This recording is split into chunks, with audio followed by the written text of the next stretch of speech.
Hey everybody, I'm Dan Bespris, the host of Fantasy NBA Today, Hoopball's flagship full-season fantasy podcast. We cover every piece of news, every mock draft, every rank list, pickups, drops, buy lows, sell highs, and every sleeper candidate all year long, Monday through Friday. Come check us out. We're Fantasy NBA Today, and you can follow me on Twitter for updates at Dan Bespris, DANBESBRIS. We'll talk to you soon.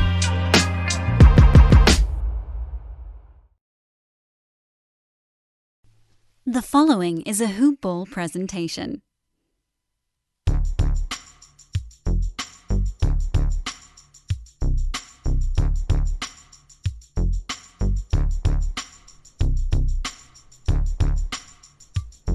Hello, and welcome to the Hoop Ball DFS Today podcast.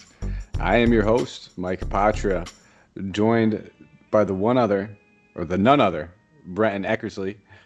We're here to break down this wonderful Monday 6-game card. It's two different slates. We have a captain's showdown slate at 1:30 in the afternoon Eastern Standard Time. And then we have another 5-game slate that will tip off at 4 o'clock in the afternoon. So we got a little bit to get to, man, but let's talk about your weekend. How was it? Yeah, it was good. Hanging out at home with the little guy, and got to watch a couple of games and just hang out. Really, how about you? Man, I was sitting on my couch, becoming an NBA vegetable. I was just I was enjoying it, man. I was soaking it all in. I had some decent lineups. I had some lineups tank pretty quickly, but nonetheless, I didn't care about how my lineups were doing at that point. I was just happy that I was getting to see some good NBA basketball. And, just before we get into anything further, it was just a quick, prayers, hopes, everything that can go up to Jonathan Isaac after suffering that knee injury. It looked to be pretty devastating. He's a big hoop ball fave over here. We've been touting this guy since, almost his rookie season pretty much. And, finally getting back on the court and just seeing a devastating knee injury again, something that he just tried to work his way back from. It wasn't a torn ACL he was working his way back from, but that's what they fear, torn ACL in his left knee. So let's hope for Isaac to get a speedy recovery. He is an exciting young player in this league. He's one of the league's, looks like, premier defenders on the rise. So hopefully he can get back into this. But that one looked rough, man. Did you happen to take a look at it? I haven't seen it yet, Mike, but just devastating for him. Have to, there's a few questions doing the rounds on social media, just questioning whether the Magic brought him back a little too soon, and was it worth bringing him back at all in the bubble? Now he's done his knee, and it's just devastating. Yeah, and I know it probably gives everybody a little bit of that reminiscence of, the Kevin Durant injury to his Achilles when he came back a little too early. And Clifford said it from the start. He wasn't going to play Isaac unless he was medically cleared. The doctors say he's medically cleared. So, let's just, you don't want to ever think that they rushed him back, and that's the reason. So let's just hope, I guess. And it was just one of those freak things. And, we've seen that before with ACL injuries. It was non-contact, the way he took off. He was in the paint. And before he can lift his knee up, after he put the pressure on it, which looked like he tore it, he immediately just fluttered.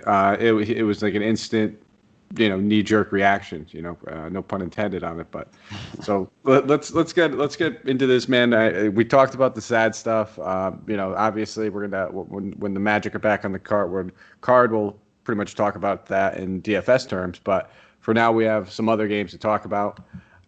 Just before we do get started, quick shout out to our presenting sponsors, Manscaped.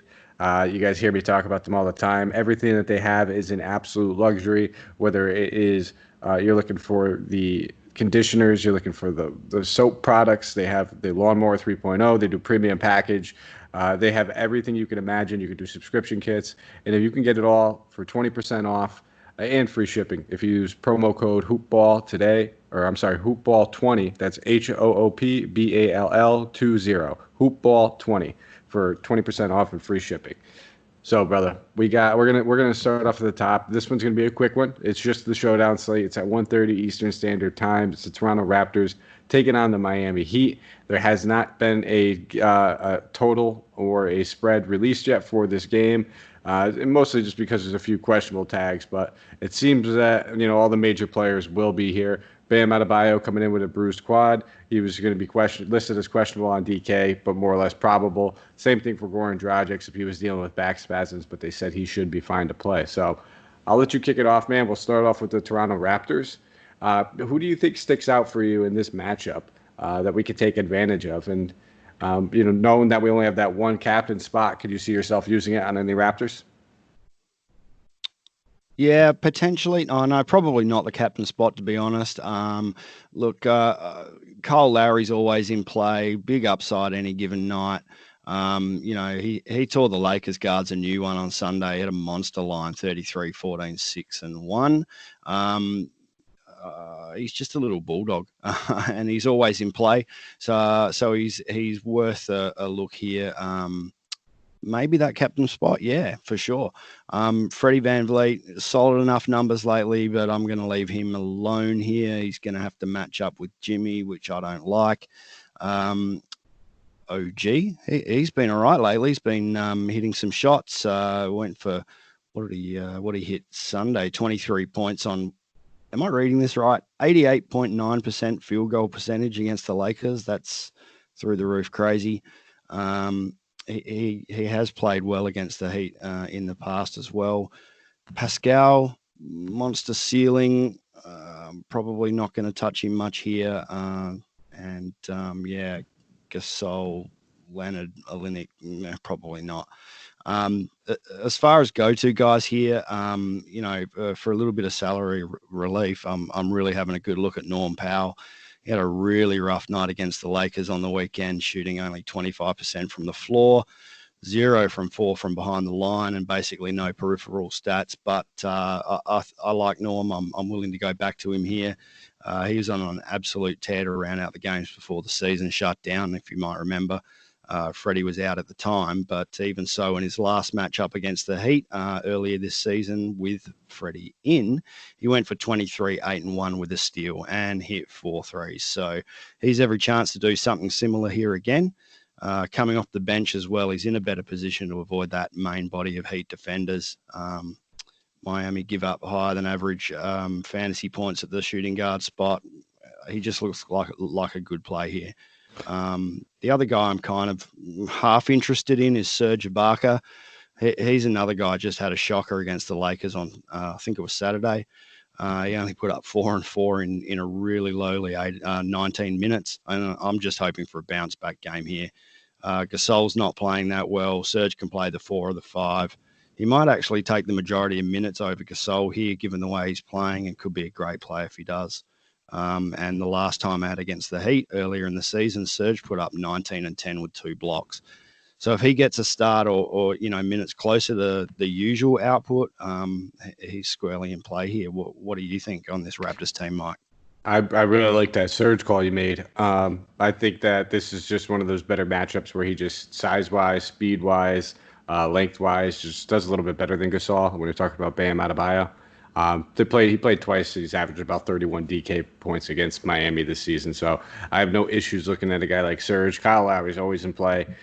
Really, really just kind of showing that he is an all-star caliber player, that he's one of the best point guards in the league this season. And he just doesn't slow down. The dude has a motor like none other.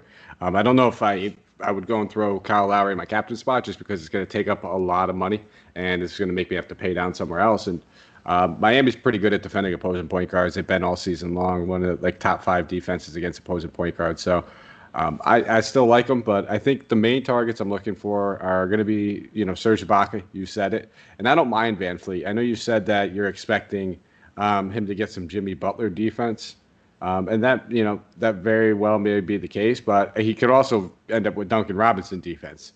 And if that's the case, I'm perfectly okay with that because I just feel like I think Jimmy and OG might be the matchup that we see a little bit more. And then I think Duncan, if they're going to hide him anywhere, it'd probably be on VanVleet. But, it's really going to be back and forth game with, matchups changing along the way. But those would probably be my main targets. Don't mind Siakam either. If I had to pick between one of Siakam or Lowry, I'd probably just go with Lowry. Only about an $800 salary difference, not enough to make me want to go towards Siakam with how great Lowry has been playing. But And Miami, I know you said you talked about a couple guys, excuse me, but if you're not planning on using, I guess, that captain spot over there, who would you say on Miami is the one guy that you'd be interested in if you had to use as a captain? Yeah, I'm just going to go straight to Jimmy here. I reckon he's lock and load in this matchup. It should be a close game. He's going to get all the minutes he can handle. The first matchup this season against the Raptors, he had a massive night as well. He 22 points, 13 rebounds, 12 assists and a steal, and he went 7 from 16 from the field and 2 from downtown. So I'm all over Jimmy in this one. Ooh, I like it, man. You're reading my mind. That is my captain. So if I'm making a lineup right now, doing this showdown slate, Jimmy Butler will be my captain, and I will be mixing and matching in other spots. I think I might leave Bam on the table in this one. Bam is a fantastic player. He's pretty much matchup proof, but Sergio Barker, Gasol, both those guys, very capable defenders. It's not going to be an easy, walk in the park for Bam, and you're paying that premium price tag for him. So I'd actually probably prefer Siakam over Bam at just a point per dollar, straight up kind of look if you're looking at those two guys. But Jimmy Butler, definitely one of my favorite options on this showdown slate. And then I think I'm looking at a little bit of Kendrick Nunn. He's just been balling out, playing very well. Very tough matchup, but in 2 games against Toronto, he's averaging about 25 DK points. So I think that he has a little bit of upside. He's a guy that I think will fly under the radar on this showdown slate. And at the end of the day, we have to take a few chances. I mean, people are going to be making the same lineups left and right. So you got to try to go a little bit out of the ordinary, out of the norm. But did you see anybody that you could possibly use for a value on the Heat? Nah, not so much. It was really just the top 2 guys I was focused in on. Yeah, there's a few guys that I think that we could mess around with if you're trying to chase that Kelly Olynyk game. That might be hard. I mean, he shot 8 for 11 of that game, 4 for 6 from deep, put up 35 DK points. It's only 2,800, so I think there's probably worse options you could use. But yeah, I wouldn't necessarily play him in hopes of chasing that one game, and maybe like a Jay Crowder, just because how versatile he is. If they wanted to play him at the 4, they can get away with it in this matchup. But it's a tough one, man. It's definitely not one of my favorite showdown slates. This is a really tough one to figure out. Yeah, for sure. It's defensively capable teams on both sides, and yeah, it makes it hard to find value. Absolutely. We'll keep it moving though, because we got 5 other games. This is going to be the main slate. The 5-game slate starts at 4:00 Eastern Standard Time. Denver Nuggets going against the Oklahoma City Thunder. This game does not have a spread released either, so that's just something that we're going to be dealing with, and a little bit of a pain. But we should have those early in the morning, so just keep your eyes peeled, open. Obviously, I'm expecting this one to probably be a middle of the road. There's a couple other ones that are going to be a little bit lower on that we probably avoid, but this one should be rock solid. But a lot to talk about. With Denver, we kind of saw some injuries and some young guys play some extra court time, and it looks like we might see the same thing. So, start Jamal Murray. Right now, he's considered very questionable, dealing with a hamstring injury. If that's very questionable, I'm considering him more along the lines of doubtful. Anytime a guy's very questionable, we're talking about just seeding games. They are already locked into a spot. Will Barton and Gary Harris, same kind of thing. Pretty much both of them have been ruled out. So, we're looking at more wing minutes, more guard minutes that will open up for some other guys if Murray happens to be out. The other 2, we already have that answer. And then if we're looking on the Oklahoma City side, it's pretty much business as usual. Everybody is healthy. It should be good to go. So I'll let you start off with this Denver Nuggets. Anybody standing out, knowing that these guards and wings are going to be out? Anybody you can take advantage of? Yeah, sure. So there's a lot of questions here. You mentioned Jamal Murray, probably more doubtful than questionable. And if that's the case, you just got to fire up Monte Morris and probably Torrey Craig as well. This is going to be there's plenty to play for here, which I like in this matchup. The Nuggets are only a game in front of the Jazz with the way they've started, and two games back from the Clippers, which they won't catch the Clippers. But they probably don't want to fall to the 4th seed, so they got to start winning somewhere. Thunder, they're up to the 5th spot in the West. They're only half a game behind the Jazz and 1.5 games from this struggling Nuggets lineup. So this game's, there's plenty of narrative behind it. So it should be an interesting one. Nuggets are decimated. This one, Jamal Murray, like you said, I don't think he's going to play. Monty Morris is in play in that case. Harris, Barton out. I think for value plays, you've just got to look at those two guards. It's still a tough matchup, but these guys are cheap, and if they're going to start because Murray and Harris stay sidelined, then you've got to at least roll with one of them in your lineups. I would have thought.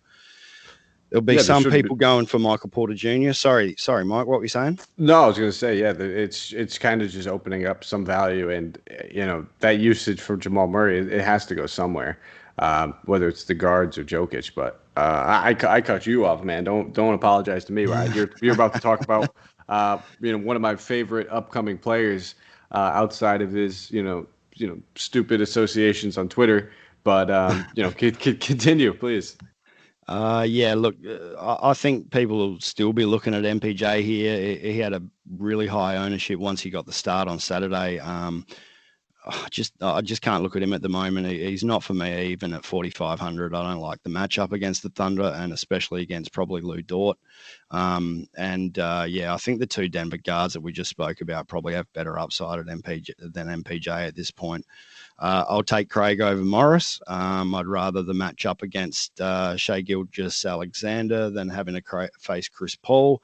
There's probably nothing wrong with throwing both of these guys across your lineups, though. I'd be looking at pivot plays. I don't think I'm brave enough to play them both in the same lineup. The other guy here on the Nuggets team, especially if Murray stays out. Let's check that. If Murray's in, I'm probably more likely to have a look at Nikola Jokic. There's going to be a whole lot more ball coming his way from Murray. Of course, the usage goes up when Murray's out, but they've got to get the ball to him first. We'll see. Personally, on this slate, 9,400, I'd probably rather pay up for a couple of other guys coming up later in our little discussion here. If you think this game's not going to stay close, there is a chance of that with the Nuggets being just absolutely devastated by injury. There's a chance to throw some value plays in there, Mason Plumlee and guys like that. But I don't know. I'm really just sticking to those two guards with any kind of confidence here. Yeah, no, and I think that I don't mind looking at Jokic. He's a little priced up, 9,400. You touched on it. He does see, extra usage and everything with Murray off the floor. But the more enticing part for me is just the fact that he's going to be playing a little bit of point guard. Jokic is always a great thing.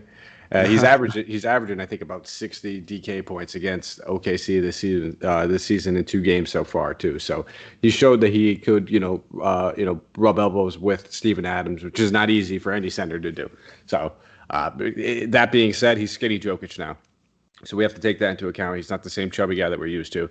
But I'm mostly looking at guys in the front court. You kind of said what I was thinking. I don't mind looking at a guy like Morris. But when you're talking about a chalk point guard play that a lot of people are going to be interested in because he's filling in, and we have a few of those on the slate, he's probably the one I would just leave up there. Not a big point per minute guy. He's averaging less than a DK point per minute, not by much, but he's also going to be splitting time. So I don't think we're just going to see 30-something minutes out of him. I'm looking at guys like Paul Millsap. I think he actually gets a nice big usage bump with those 3 guys off the floor. He's seeing a usage increase about 10%, very, very small sample size, but we know that he's going to end up playing good minutes. And I think this is also a Jeremy Grant lineup, Jeremy Grant matchup. It just speaks all over it. Former team going against Danilo Gallinari. They're going to want his length. They're going to want his athleticism and size to be able to chase him around the floor. So I wouldn't be shocked if we see Jeremy Grant get a few extra minutes in this one. Would not play him and Millsap together. But I definitely see a big game coming from one of those power forwards, and I have a little bit of interest in both of them. I think that they're both just not rock solid fair prices as well. Yeah, cool. I like the Jeremy Grant call. I did actually have a note here.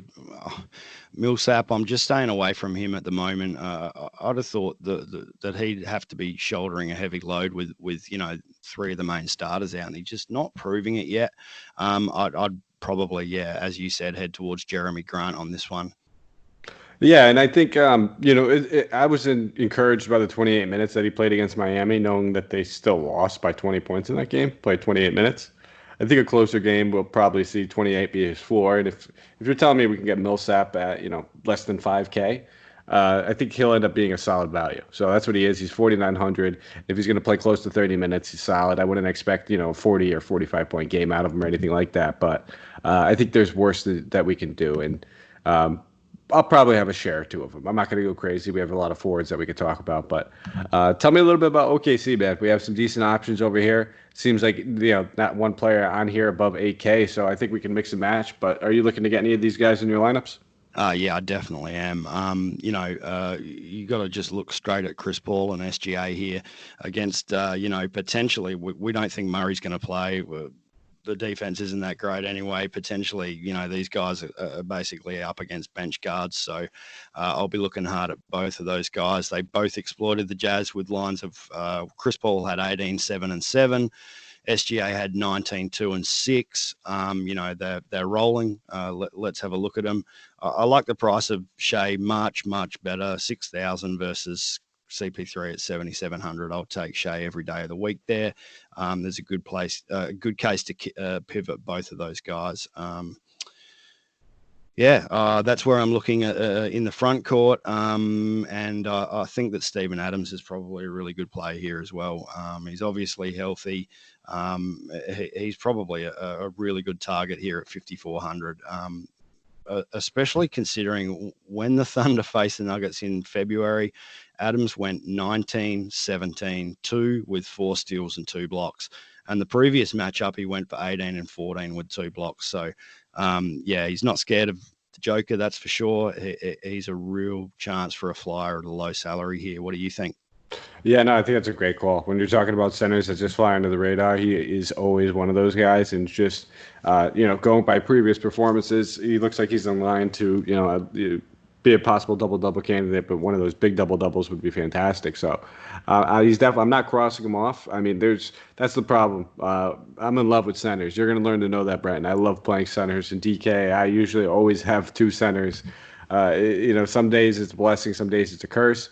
But he's definitely a guy that I have circled with a star next to him. And he's really one of the only guys I'm looking at on this OKC team. I'm not in love with a lot of anybody else. I mean, Chris Paul, great, great price, 7,700. Don't get me wrong, but not one of my premier options. I'm really trying to target. I mean, we do not have a lot of point guard options on this slate that I'm really in love with, unless you're spending down. And that's where he comes into play, I think, where he becomes a decent pivot, where, a lot of people are going to be playing Morris. They're going to be playing maybe some of those Indiana guards if we get there and those guys are rolled out. Maybe you're playing some of the San Antonio ones. There's going to be some value with guards that you could play. So if people decide that they want to try to double up at their guard position and go with value there, then Chris Paul will probably be one of the top point guard options on the slate. So I don't mind him, but I'm with you. If I were to play one of the backcourt members between Paul, Schroeder, and Shea, it would be Shea, lowest salary out of all 3, with just as much upside out of all 3 too. So probably all I have for those guys, though. I think we could keep it moving to the next 4 o'clock game. We have the Indiana Pacers, man, going against the Washington Wizards. This one, I do believe we do have a spread for. It's going to be a 227.5 game total, with Indiana being favored by 7.5 points. So Indiana giving those points away. I expect them to beat this game, despite knowing that they have some injuries and everybody that they're dealing with. Sabonis is still out. Malcolm Brogdon is being considered questionable with his neck soreness. Victor Oladipo is actually being listed as doubtful at the moment. And that's after playing 28 minutes off the bench in that last one. So that should free up a few extra minutes, obviously. But we kind of got an idea of what the starting lineup is going to continue looking like, especially if Brogdon sits, because Victor Oladipo did come off the bench. And in that start last game, we saw both Holiday brothers draw a start. We're going to have some value here. It's a fantastic matchup. We just saw the Wizards, play, and while they held their own against the Nets tonight, they did not have a problem with giving up points either. They have one of the league's worst defenses. They play at a high pace. This is usually a fantasy matchup gold for us. But who on Indiana are we targeting? Yeah, for sure. So, Brogdon. Did you say Brogdon questionable? Questionable, right? Yeah, Brogdon's questionable right now. He's still dealing with the neck injury. I wouldn't be shocked if he sits, especially knowing that Oladipo's already sitting out of this one. Sabonis is still dealing with his plantar fasciitis, so they're going to be down some bodies already. Yeah, for sure. So as you mentioned, the two holidays, they got the start last game. You'd expect if it goes the way you just mentioned, that they're going to get the starts again. Aaron at 5K, Justin at 3,700. At those low salaries, you got to look at both of them here against this awful Washington team. If Brogdon happens to get up, you probably want to leave Aaron alone and maybe have a little less interest in Justin as well. But at 3,700, you can probably still sprinkle him in lineups, no problems. Now, interestingly here, if Depot sits as well and we've got a real roundabout going in the front court, things get interesting around TJ McConnell. He's probably listed a little high for me at 4,500, but he's worth a look, maybe a GPP dart throw. And speaking of those, Edmund Sumner would come into play as well, and he's only 3,200 on DK. So we'll need to monitor the Brogdon Oladipo situation pretty closely before trying to throw a dart that far. Apart from those two guys, Mike, TJ Warren, what happened on the weekend? 53 points, man. He was on fire. 4 rebounds, 3 assists, and 2 blocks. This is the TJ I love. I like a bit of TJ Warren. I reckon he's always a solid cash play. And with upside like that, with the other Indiana stars out, I'm all about TJ when he's going to fire lines like that. Can't expect the same crazy shooting night again, but I think especially if Brogdon and Oladipo sit. And we mentioned this in our preseason Indiana breakdown. If either of those guys sit and Sabonis is out, then TJ Warren's usage just skyrockets. If both of those guys are out and Sabonis is out as well, it all goes to TJ. So I got no problems going back to TJ here with a hot hand against a terrible Washington team.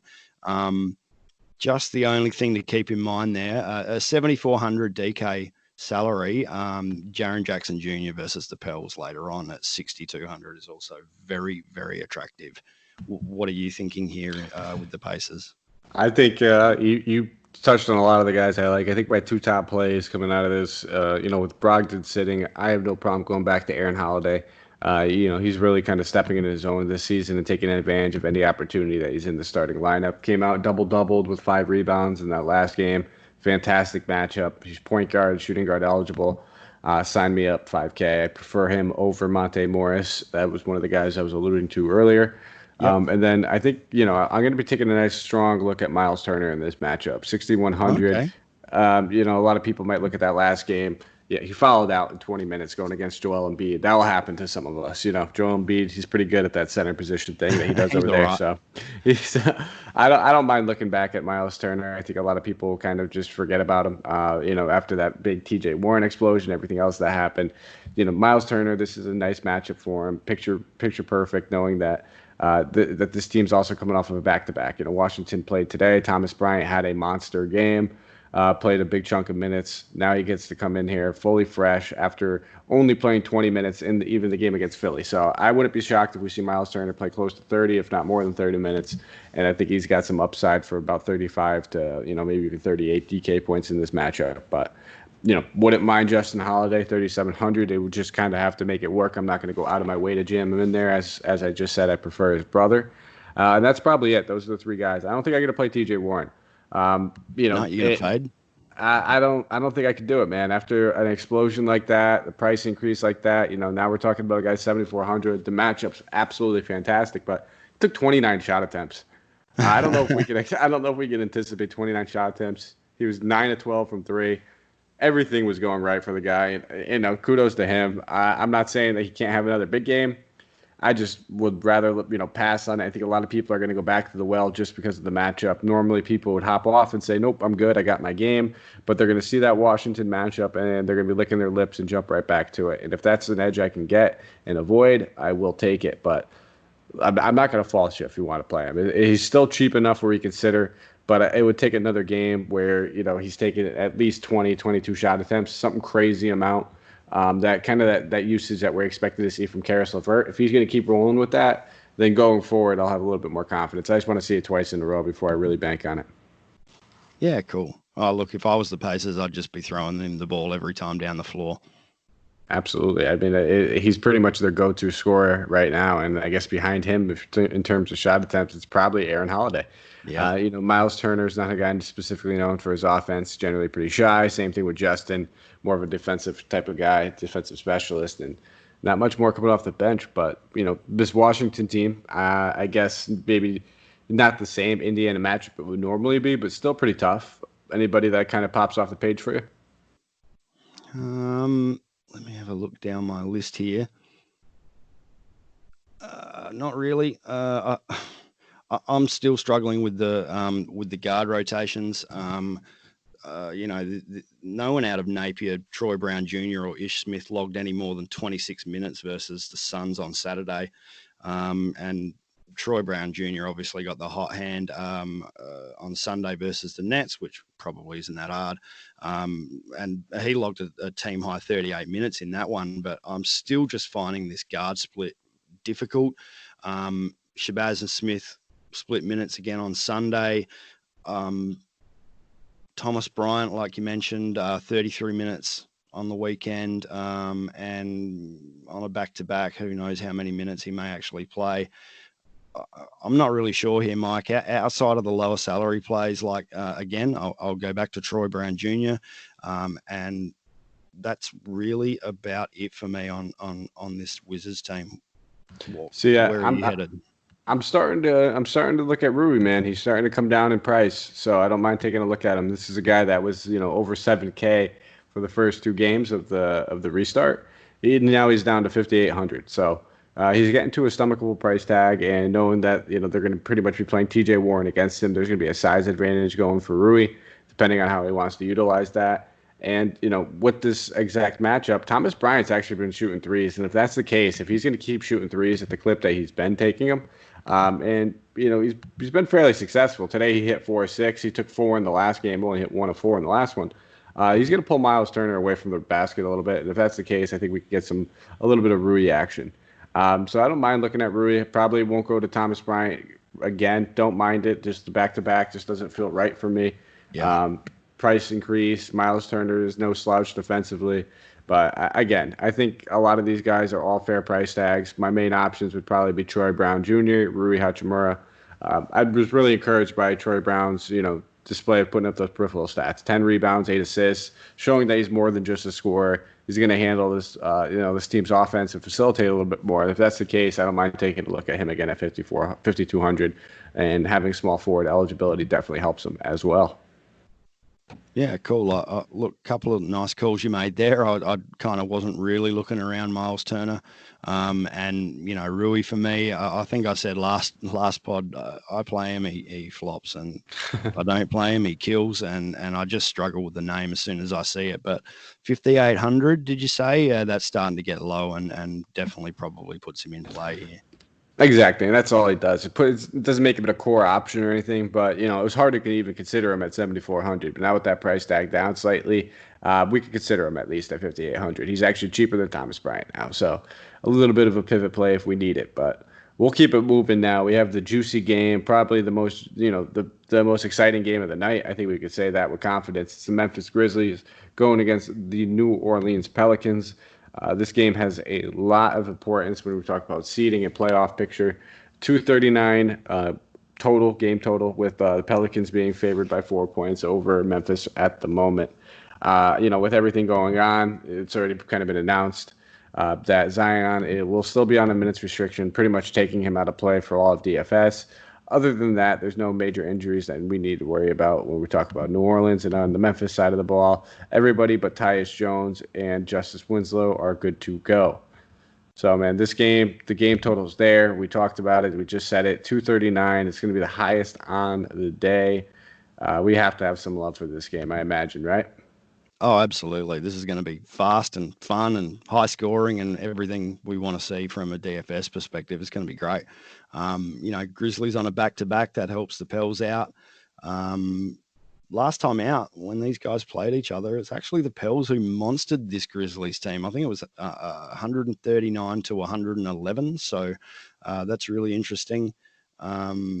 Grizzlies still at 8th seed. They probably still need to play hard here. They're still fighting off the Spurs 2 games back and the Blazers 2.5 games back.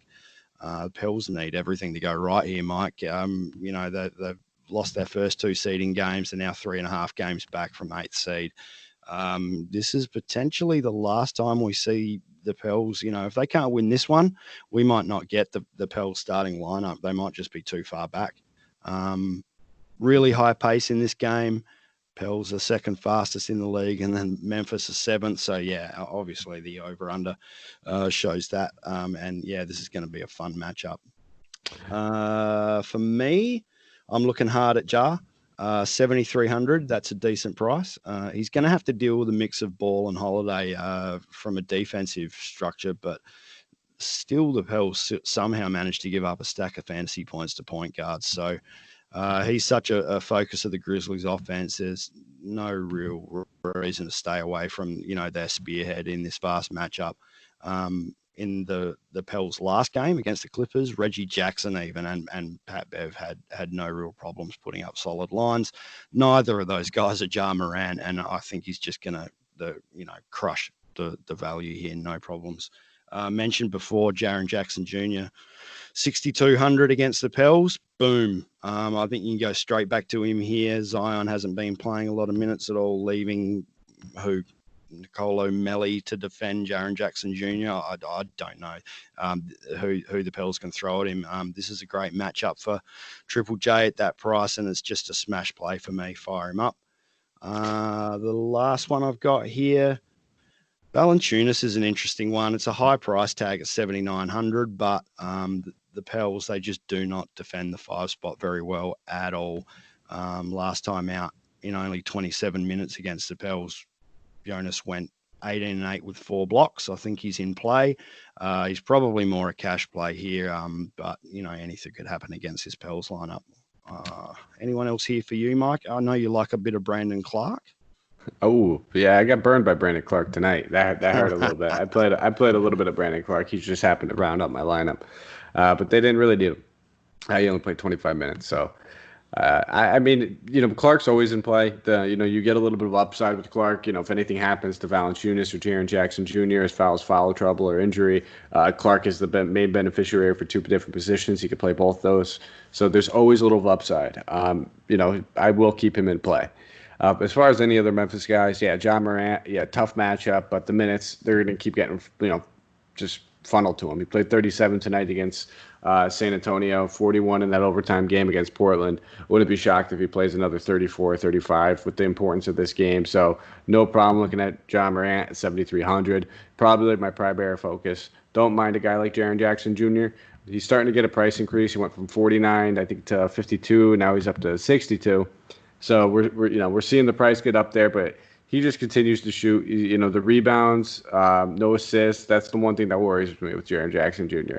He can score, he can block, he can steal, but I want to see a little bit more of the rebounding numbers. And right now, if he's going to keep putting up 3 rebounds, he's becoming really scoring dependent at the forward position, where there's a few other forwards that we can look to that could get us that double-double bonus or pad the stats a little bit more. So, I'm proceeding with caution with Jaren Jackson Jr. as the price increases, but the matchup's fantastic. So I'm not going to just cross him out of my player pool. But it's really just Ja Morant for me. You touched on Brandon Clark. I do like a little bit of Brandon Clark.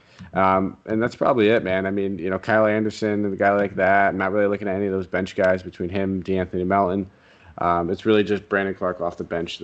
And then I guess, a little bit of Ja Morant, but you touched on your take for New Orleans. Is there anybody else that you're really looking at over there? I know that you touched on Favors a little bit, and you mentioned Lonzo Ball, but we can't play Zion, and with him being limited, we have to imagine that all that usage goes to somebody. Yeah, for sure. That's exactly the case. I've got a couple of high salary guys I'm looking at here. I find the Pels rotation, and I'm a Pels fan, by the way. I love watching the Pelicans.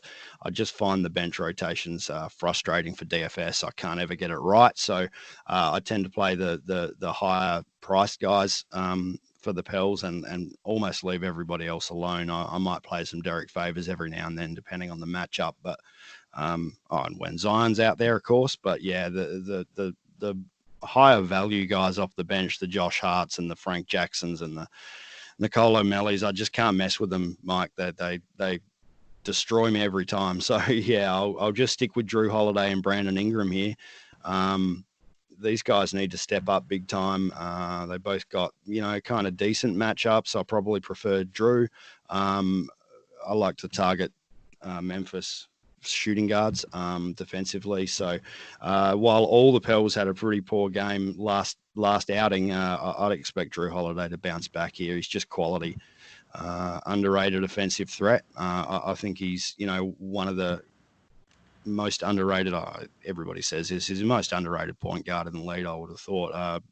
Shooting guard in the league, or guard in the league, if you like. I just think he's a great building block here. The first time that the Pels met this team, Drew went off for 36 and 6. So I think he's a great cash play here, and he also has some great GPP upside. It's a weak spot on the Memphis roster to target, and 8,700's not too high for me to do that. Brandon, another high salary play. I don't know.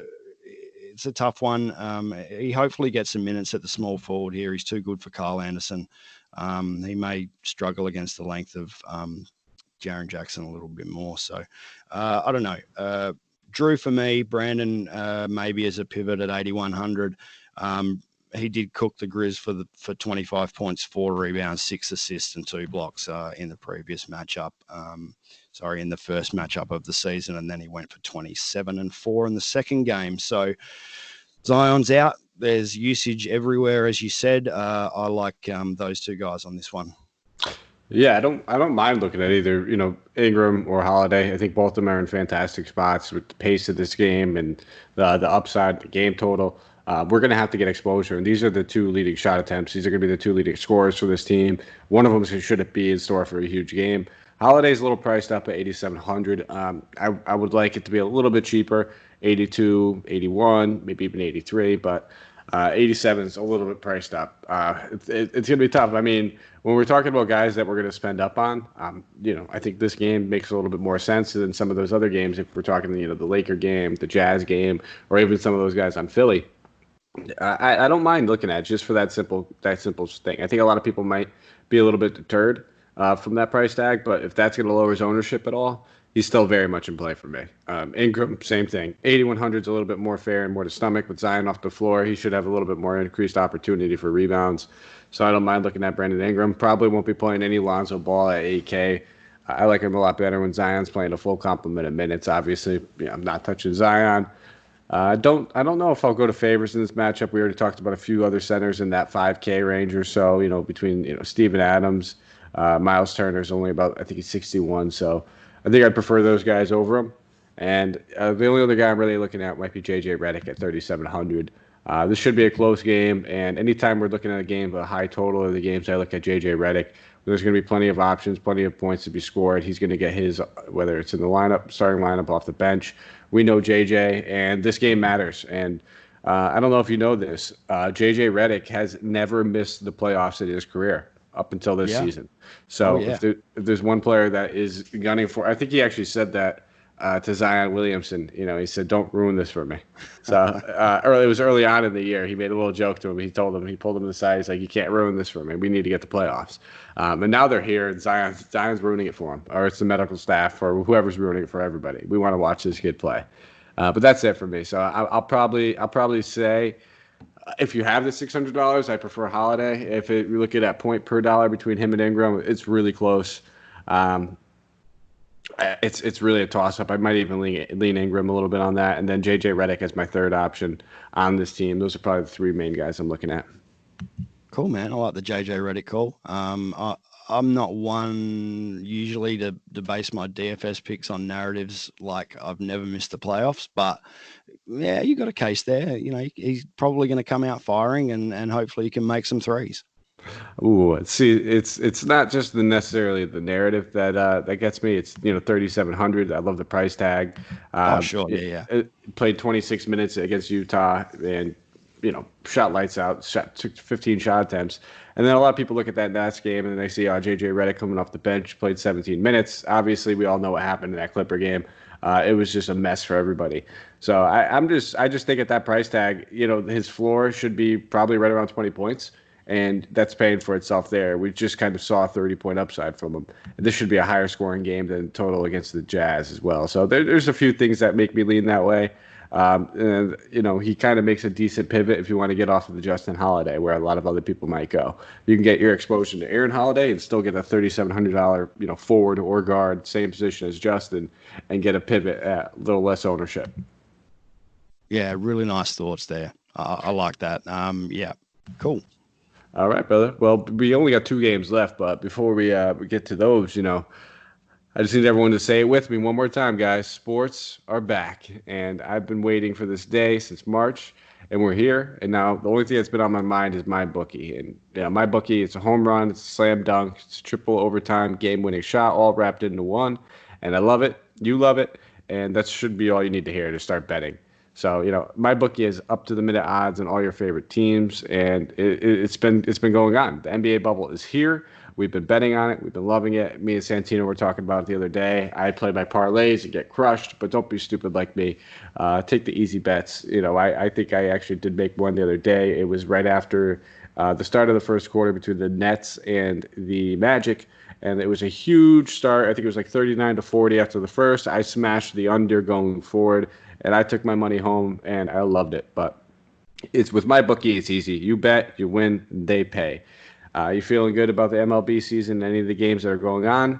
Take your chances there. We have NHL, we have NFL, NBA. All these sports are pretty much going to be going on at once, and you could pick your poison. You could parlay different sports. You could have some fun. So join today. Use MyBookie and use the promo code HoopBall, and MyBookie will match your deposit 100%. Plus, they will toss you a free $10 MLB future wager. So there you go. First MLB is on us over here at HoopBall. Just use that promo code HOOPBALL. Remember, at MyBookie, the terms are simple. You bet, you win, and they pay. All right, brother. We have 2 games left to talk about, and these ones should still have some value. Philadelphia going against San Antonio. Both these teams happen to play, I believe, today. So we have to take that into account. I believe, Joel Embiid had himself a game as well.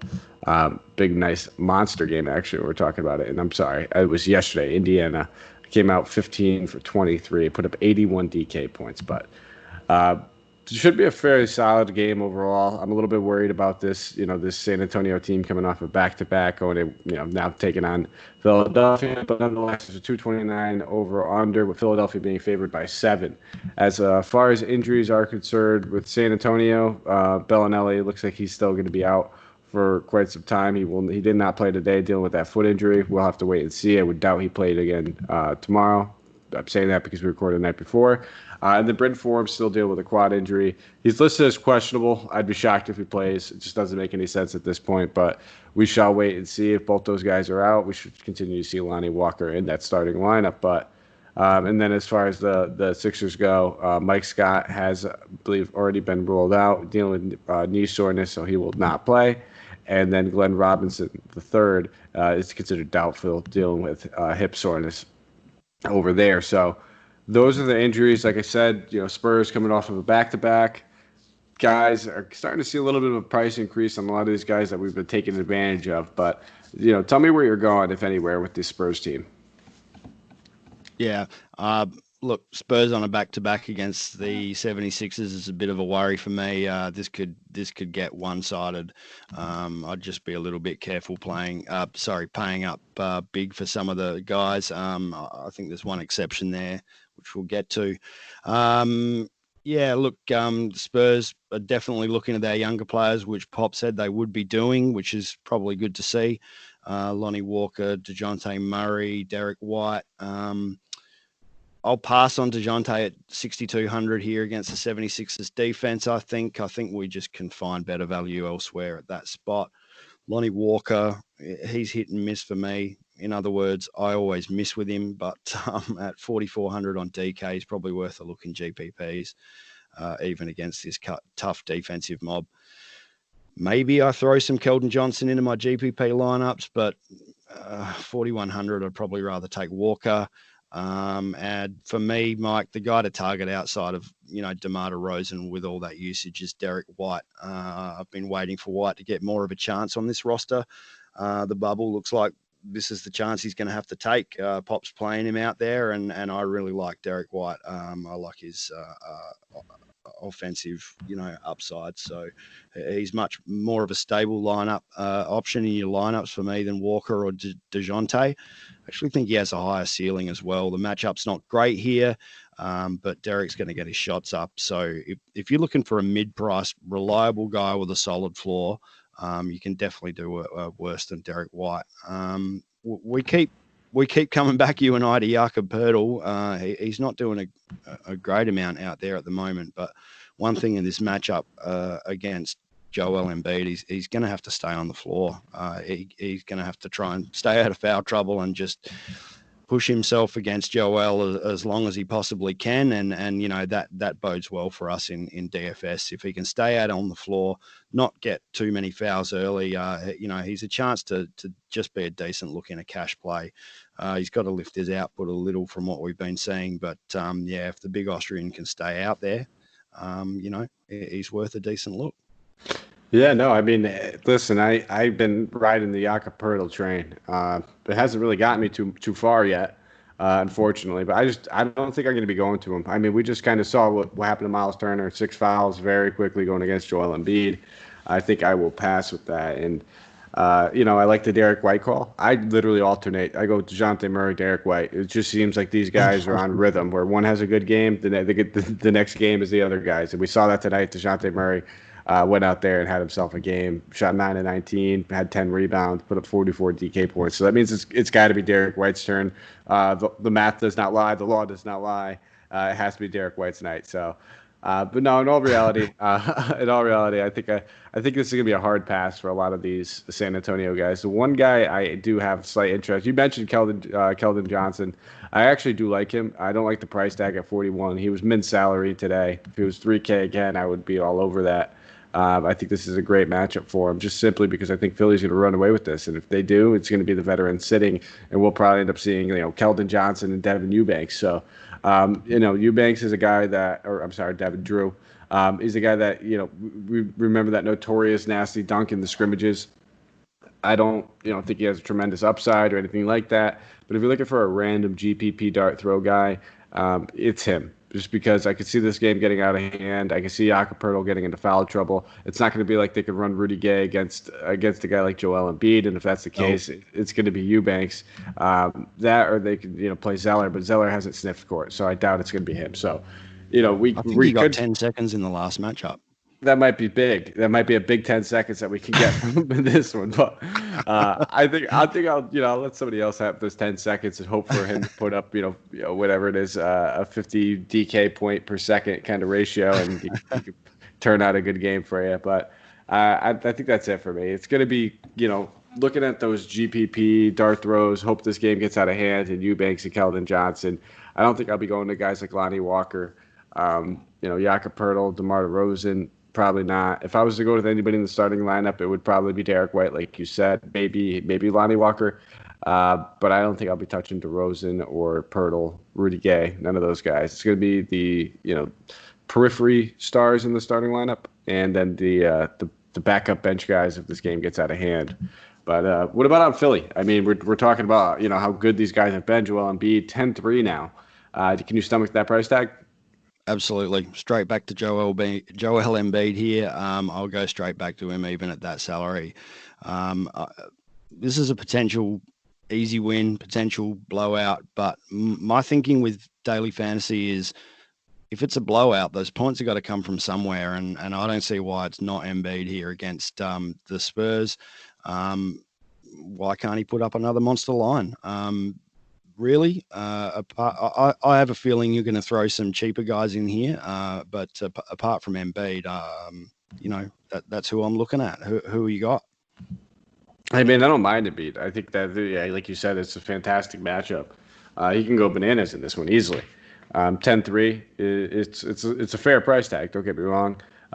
If I'm playing Embiid, I'm going to want to run it back with somebody like a Derek White or somebody that I can anticipate, this game staying close. Both of them are going to be playing 30-plus minutes. I'm not going to be running them back with a guy like Keldon Johnson or Eubanks. That just doesn't make sense from a game script scenario. So Yep. just kind of throw that out there. Don't pair it up like that. Obviously, if you're playing one of those bum bags, hoping that this game gets out of hand and it's in a GPP, not a cash game, you're not pairing them with a guy like Joel Embiid or Ben Simmons or Tobias Harris, a guy that would anticipate playing 30 plus minutes with this game going all 4 quarters. So that's what I'll say. I think I'm going to leave Tobias Harris up there at 8,600. That's way too much for me. Ben Simmons, 9,100. It's a fair price tag for him. It's a great matchup for him. I like him, but 9,100. It's an awful lot of money to spend in this kind of matchup. I really don't like any guys on Philadelphia. I'm a little bit scared of this game personally. It's just I'm proceeding with caution on it. And keep in mind, with all these guys healthy, the usage does get split pretty fairly between Harris, Simmons, and Embiid. Shake Milton being in the starting lineup, helps a little bit. He doesn't draw a lot of usage. It mainly goes between those 3 guys. And I fully anticipate those 3 guys taking most of the shot attempts on every given night. But they're all priced up now, man. And it's kind of hard. If it's not like a matchup where we can anticipate it going all 4 quarters, or even then the Spurs, they slow things down. Even with their younger guys, they still play Popovich-style offense. So I just don't know if this is the right spot to be paying a premium price for these guys. Okay, fair enough, man. And then listen, if Embiid, I'll probably have a share of them. I usually build, sometimes I max out the 20 entry max. Sometimes I do, a couple lineups at any given night, but I'll probably have a few shares of him. He's definitely, I think, the most expensive center on the board for a good reason, but there's a few other options I might end up going with. Yeah, sure, man. I just, like I said, blowouts is, even in blowouts, the points got to come from somewhere. I don't know who they have to stop Embiid, so I'm willing to roll with that salary. Oh, absolutely, man. And if we agreed on everything, we wouldn't have 2 people on the show. It wouldn't make sense. I would just be talking to myself. So I do like that. Going against the grain a little bit and having the differences in opinions, I think is valuable, and it's a big deal that we need to keep having. So hey, listen, if he beats me, he beats me. I've been there before where I've taken a fat one off the cheek because of Embiid. It was just the other night, actually. I didn't have any shares of him when he put up a fat 81 DK points. But we have 1 game left, man. It's the LA Lakers going against the Utah Jazz. And this game has a 219 over-under, with the Lakers being favored by 6 points right now. As far as injuries are concerned, we have a few guys coming in with questionable tags, but I mean, between LeBron James and Anthony Davis, both these guys have been coming into questionable tags for the past, I would say, almost 2 seasons now, but they both play pretty much every game that they could. So they're both going to end up being probable, even though they're listed as questionable, so do not believe that. And then you have Kyle Kuzma also coming in with a questionable tag, ankle injury, but he is also probable. Avery Bradley, Rondo still out. And then we slide over to the Utah side. Bogdanovich obviously still out, dealing after that shoulder surgery. And then we have Royce O'Neal, who's dealing with a sore right foot, but he is considered probable at the moment. So looks like it's going to be business as usual, man. And I guess we'll start with this Laker team. Not necessarily a cakewalk matchup going into the Jazz, but I mean, it's the Lakers, man. What are you anticipating? Are you paying up for Davis or LeBron? Yeah, I'll be paying up for one of them. And it's not AD. AD was obviously worried with that eye injury that he's getting troubled with at the moment. LeBron James is the play for me, with or without AD, even more so if AD doesn't suit up. But man, this Lakers team, outside of those 2 guys on any night, I just find the whole thing a blender. I can't keep up with the rotations. I'm never sure who they're going to run out there. I think you and I touched on it in a joking manner the other night. The Danny Greens and the KCPs and the Alex Carusos and just throw into that mix Dion Waiters and J.R. Smith.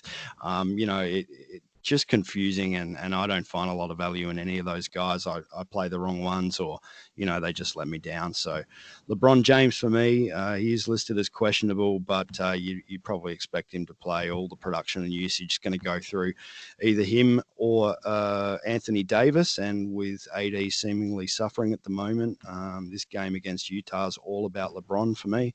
It's going to be dominating the ball on the offense, and I don't know. It's not much else to say about it. It's LeBron. I may have a look at Kyle Kuzma. He's been playing well, shooting well. If AD's out, he's just a lock and load, obviously, fire him up. But he's actually logged 30-plus minutes in both the seeding games so far and shot the ball pretty well. If he can do that against this Utah Jazz team, he's a chance to make value again. So, honestly, that's it on the Lakers for me. What about you? That's it. You said the three names. I mean, Kuzma seeming like he's finally starting to turn back into a value play at 4,400. Once that price tag hits 5K, there he goes. We can't look at him anymore. So, maybe we keep taking advantage of him. He's been, playing fairly well. The matchup should be pretty solid. He'll draw a little bit of Ingles at the 4. So I'm not really worried about that when he does get in there. And then, I think, looking at LeBron or AD, definitely options.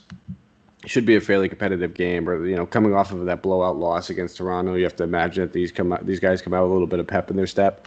One thing I wanted to mention: Anthony Davis only took 7 shot attempts in that game against Toronto. Yeah, wow. And anytime we see something like that, you have to imagine that they take a long look at that and just think, how could we only get this guy 7 shot attempts? I know LeBron is one guy that generally after games really soaks and solaces and that kind of things. And I wouldn't be surprised if they look to get Anthony Davis involved extremely early in this kind of matchup, just to get him going.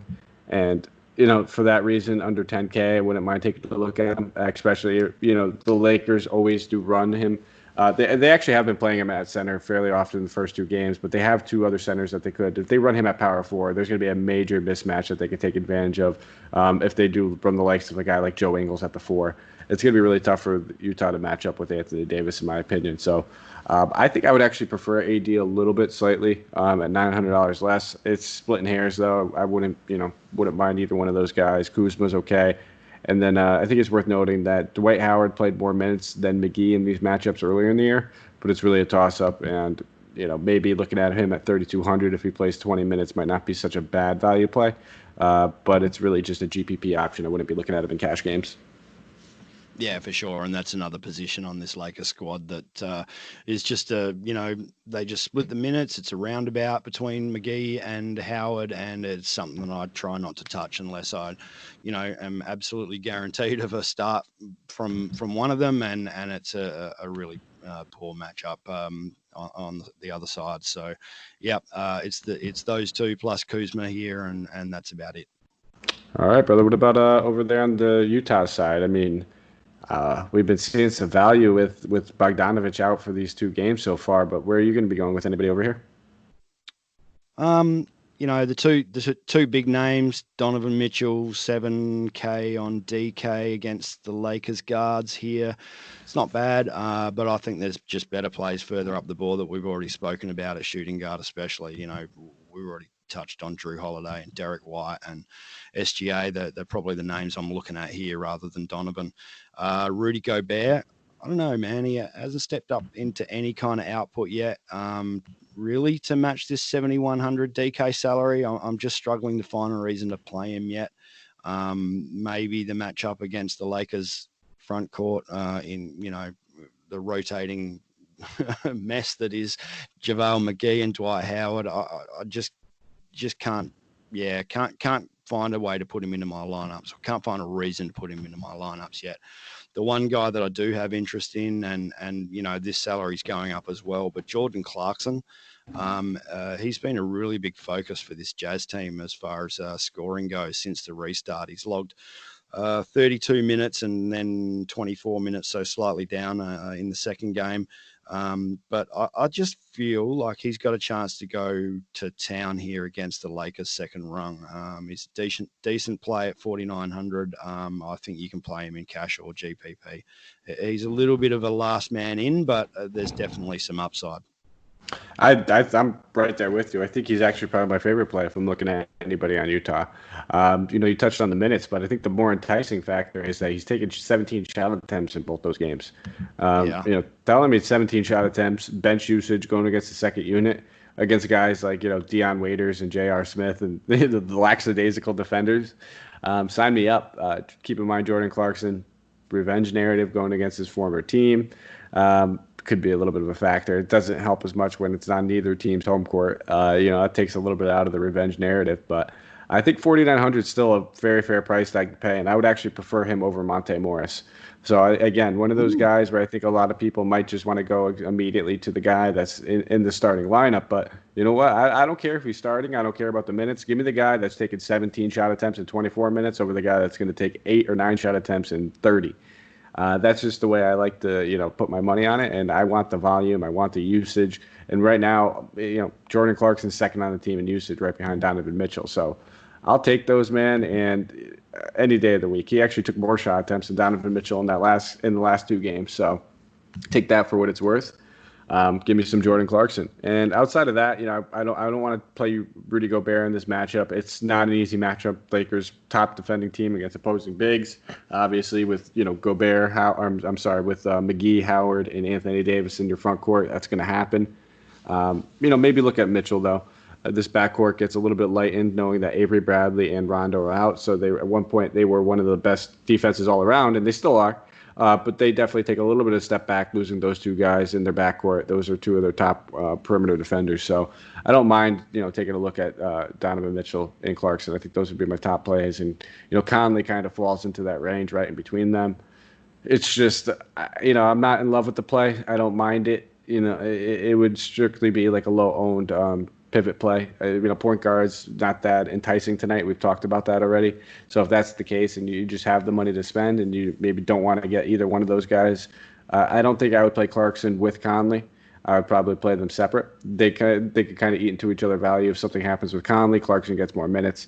If Conley's just hot, they're not going to be benching Mitchell for Clarkson. Clarkson will still get his, but I'm thinking about just all-encompassed GPP upside. And I want to try to get the most out of every guy that I'm putting in my lineup, so I don't think I would pair them together. I'll stay away from Ingles if he's going to have his hands full with a guy named LeBron James tonight. All set with that. Yeah, man, I like all those calls. Jordan Clarkson, both of us focusing in on him, and I think that's the way to go here. Yeah, and I think we need to start bringing back some friendly wagers in this, because I heard the call you made with the Monte Morris, man, and we might have to take like a little friendly bet on a couple of these once in a while. With I think I would take that Jordan Clarkson over Monte Morris. What do you think the ownership difference looks like in those 2 guys? I think you're absolutely right. Monte Morris is probably going to be through the roof. Jordan Clarkson is probably going to be much less owned because people don't see that little starters tag on him. Yeah, I think you're probably around the mark there. I think Holiday draws the most in that Washington matchup, and rightfully so. Both Holiday brothers should probably have a fair amount of ownership in this matchup. The Holiday brothers? Yeah, I think they draw the most out of those. Out of the plethora. Just that Washington Wizards matchup's going to draw a lot of attention for everybody, and they're going to want to get a piece of that pie over there some way or another.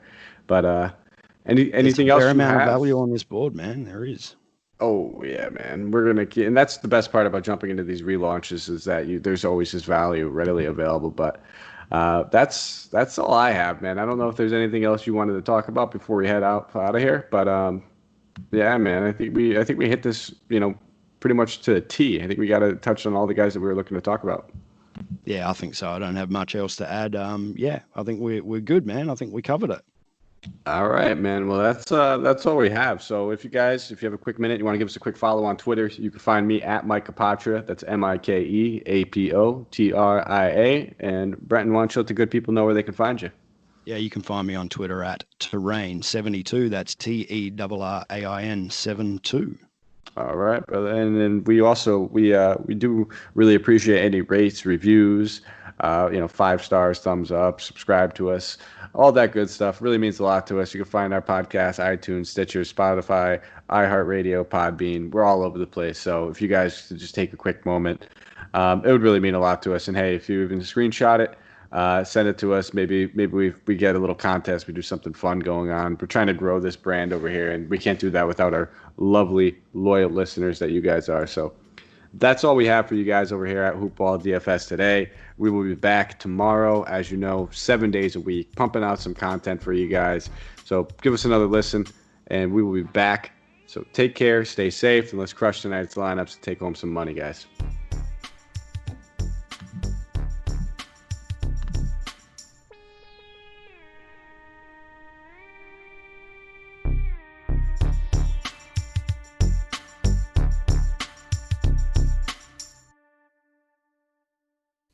This has been a Hoop Ball presentation.